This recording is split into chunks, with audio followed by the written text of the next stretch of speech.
Welcome to a place where hearts unwind, infinite threads that gently bind, love and compassion in every line. Together we rise through space and time. Welcome back to Infinite Threads. I'm your host, Bob, and this is episode 96. Today we're facing something that makes most people uncomfortable, but it just might set you free. Let's talk about hypocrisy. Not the loud public kind, the quiet, subtle, personal kind that shows up in all of us. This isn't about catching others, it's about recognizing it in ourselves and learning what to do when we do. What is hypocrisy really?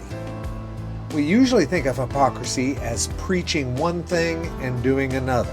And yes, sometimes it's that obvious. But more often, it's quieter. It looks like calling for compassion while gossiping behind closed doors. Preaching forgiveness while refusing to let go of your own grudges. Demanding truth from others while lying to protect yourself. Championing love, but only when it feels easy or safe. Or expecting grace, but offering judgment. It's easy to spot in someone else.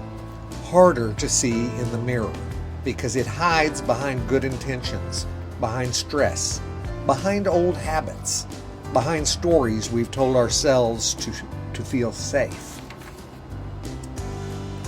Why don't we see it sooner? Well, here's the truth. Hypocrisy usually isn't born of malice. It's born of blind spots.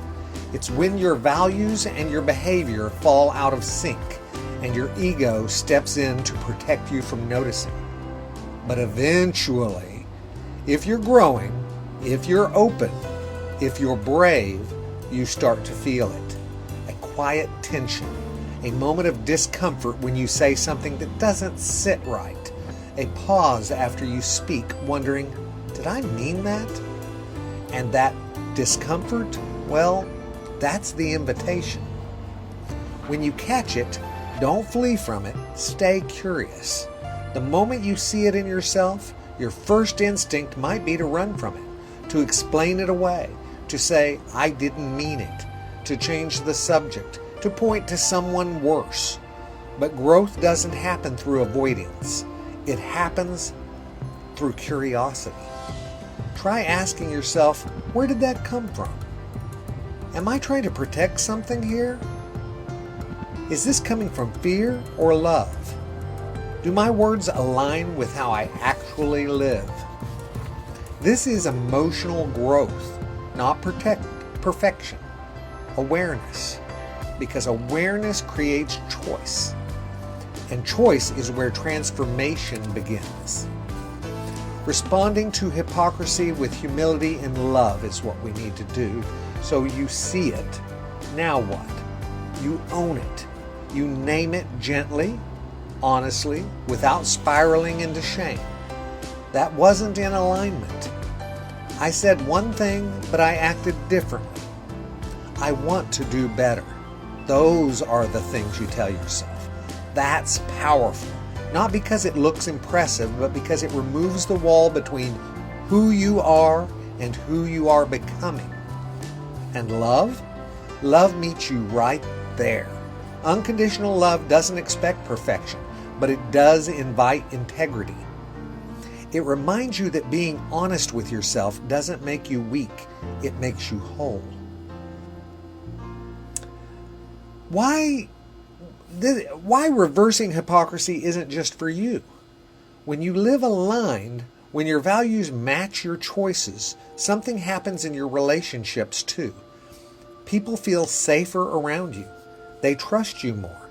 They open up more because your life doesn't contradict your message.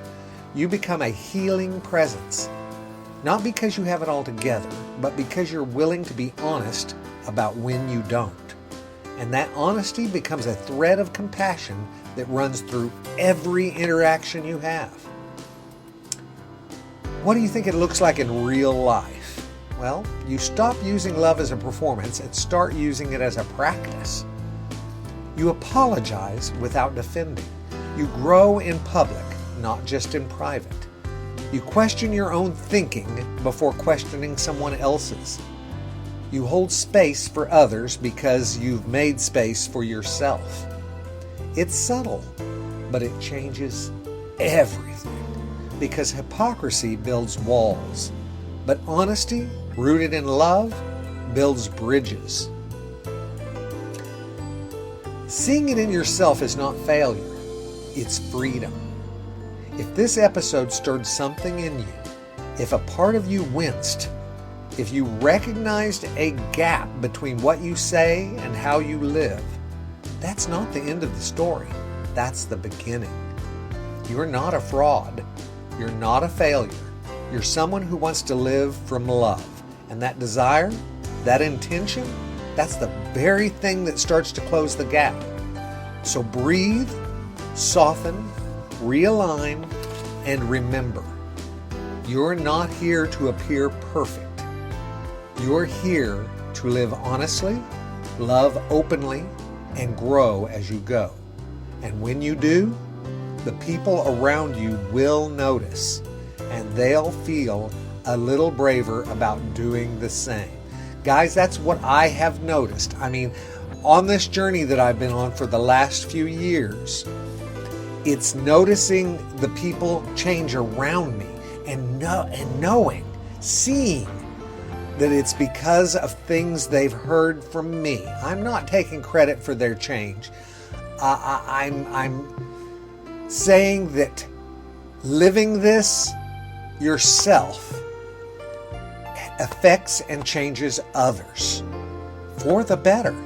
I see more people saying, I love you openly to other people all the time now, to people they would not have normally been. When I first started on this, I started saying, I love you openly to anyone and everyone. And there was a gentleman, a good friend, and a good friend in love that was uncomfortable.